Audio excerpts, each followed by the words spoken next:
Bonjour, bonsoir à toi et bienvenue sur ce nouvel épisode de Veritas Obscura. Aujourd'hui, je vais mettre de côté le temps d'une vidéo, la folie des hommes, pour me concentrer sur ce que la nature fait de mieux en matière de défense contre ses agresseurs. Mais vous connaissez la coutume, de ces 3 histoires, une seule est vraie. Je vous retrouve donc en fin de vidéo pour vous donner la réponse. Mais en attendant, commençons cet épisode sur les animaux mortels.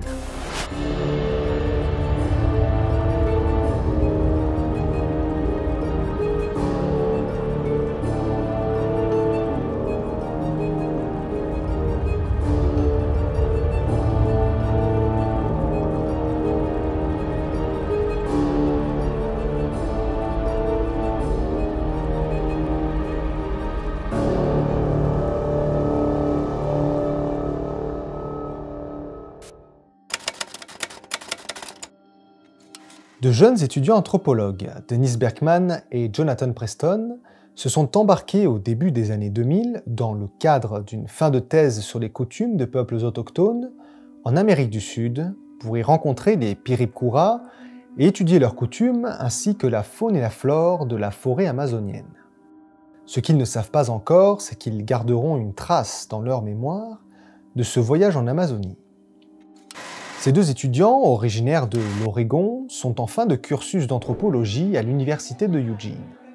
Dans le cadre de ce voyage d'études, ils ont engagé un interprète qui facilitera la communication avec ce peuple. Arrivés au Brésil, au début du mois de mai, ils embarquent avec leur guide dans une jeep qui les emmène à travers l'épaisse forêt de lianes vers l'entrée du territoire Piripkura. Les jeunes anthropologues arrivent de bonne heure dans le campement autochtone, constitué de petites cases en bois perchées dans les arbres aux alentours.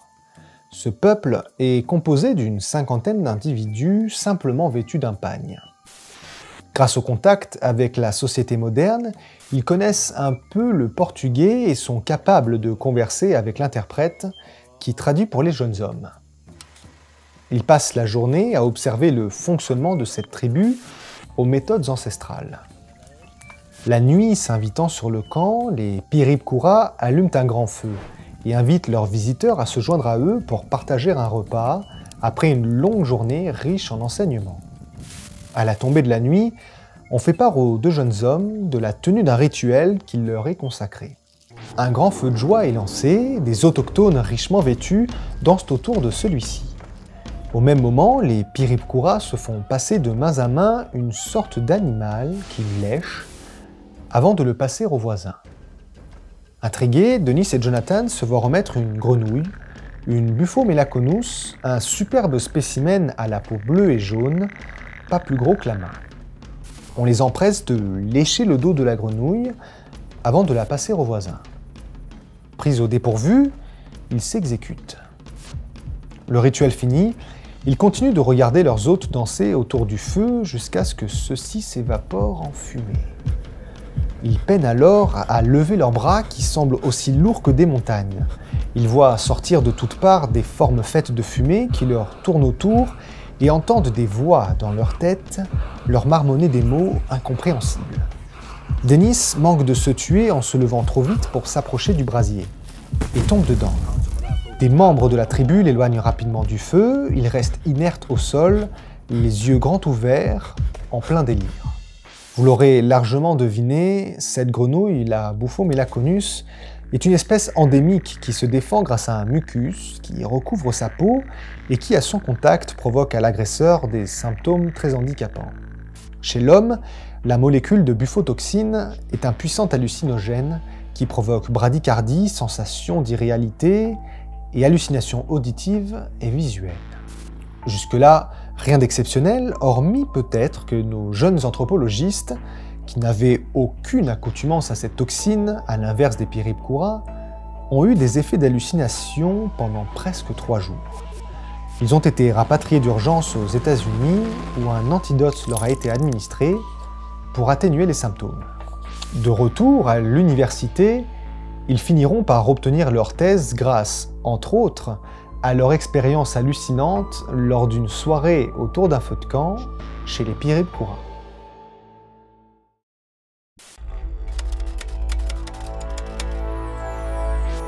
Si je vous présente un épisode sur les animaux ou insectes dangereux et mortels, il y a de très grandes chances qu'une des histoires se déroule en Australie. Jane Peterson est une Australienne de 25 ans, originaire de Sydney, qui est passionnée de randonnée et de voyage. Après un tour du Japon l'été passé, elle souhaite se lancer dans une belle aventure, non loin de chez elle, et de partir quelques jours dans le parc des Blue Mountains, à environ 80 km à l'ouest de Sydney. Une bien petite distance pour cette globe-trotteuse, mais il faut le reconnaître, l'Australie est un pays d'aventure, y compris pour ses habitants. Accoutumée des règles de sécurité quand on part à l'aventure, Jane quitte son domicile un vendredi matin, fin prête.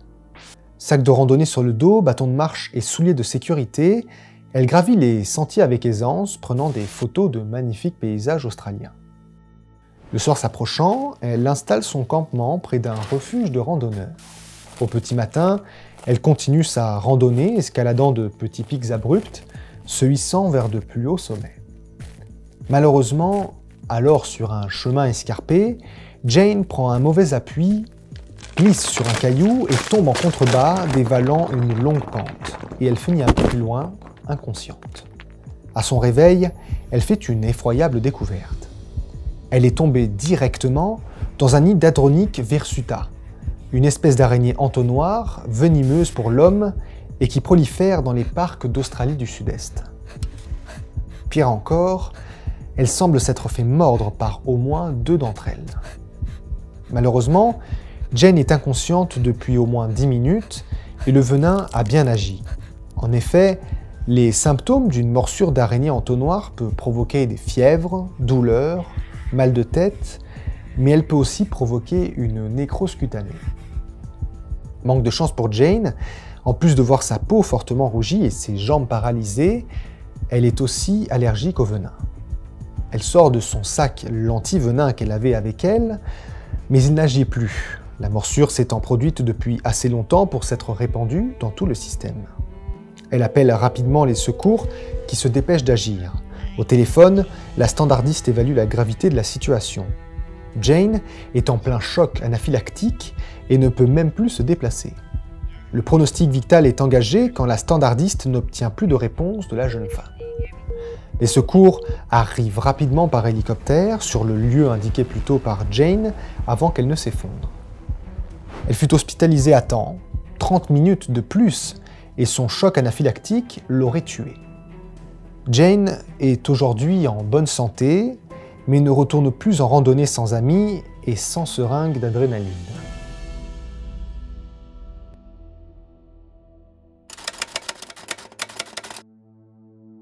Cette histoire débute par une simple constatation. Coyote Peterson, vidéaste sur YouTube, anime une chaîne sur la biodiversité et cherche à se faire piquer par les insectes aux poisons les plus douloureux de la planète. Tête brûlée ou inconscient, il se lance dans la périlleuse mission de récupérer et de se faire piquer par une guêpe pepsis, que l'on surnomme aussi la guêpe tarentule. On retrouve cette redoutable guêpe sur tout le continent américain, mais aussi en Afrique, Inde et Sud-Est asiatique. Direction l'Amérique du Nord, courant 2016 pour le vidéaste et ses caméramans, qui se lancent à la recherche du Tarantula hawk, la guêpe tarentule. Dans le désert américain, en pleine journée, ils débusquent et parviennent à attraper cet insecte.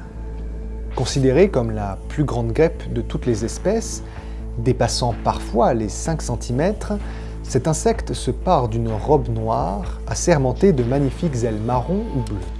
Le youtubeur a enfin ce qu'il lui faut et lance l'enregistrement. Il le sait, cette piqûre-là va lui provoquer une douleur insoutenable. Et pour cause, ce venin est à la base censé paralyser les tarentules, dont la guêpe utilise leur abdomen pour y pondre une larve. Mais aujourd'hui, pas de tarentule. Juste un homme borné qui souhaite marcher dans les traces de l'entomologiste Justin Schmidt, créateur de l'échelle de la douleur et de la pénibilité des piqûres d'insectes. Pour découvrir cela, il sait ce qu'il lui reste à faire. Tremblant de tous ses membres, le cœur battant la chamade, il empoigne la guêpe avec des pinces adaptées, l'approche de son avant-bras inflexible, la pose sur celui-ci, les secondes passent, la guêpe se tortille dans tous les sens, et là, Le dard s'enfonce dans la chair. S'ensuit une douleur instantanée. L'aventurier s'effondre, son cœur bat à tout rompre tandis que le poison paralyse totalement son bras. Il ne lui reste qu'une seule alternative, se coucher dans le sable chaud et hurler. Quelques instants plus tard, il tente de parler pour exprimer sa douleur, mais rien ne sort vraiment alors que son bras se teint d'une couleur écarlate. La douleur s'agrémente d'une sensation de brûlure intense qui se répand dans tout le bras du youtubeur qui, désespéré, attend vaillamment que le poison cesse. Par chance, l'activité du poison de la guêpe tarentule dans l'organisme humain ne dépasse guère les 5 minutes. Et au-delà de ce temps qui semble interminable, Coyote se relève, le front en sueur. Il fixe la caméra, la gorge sèche et le bras rougi par le venin, et annonce qu'il ne lui reste plus qu'à se faire piquer par un dernier insecte, le pire de tous, dans une prochaine vidéo.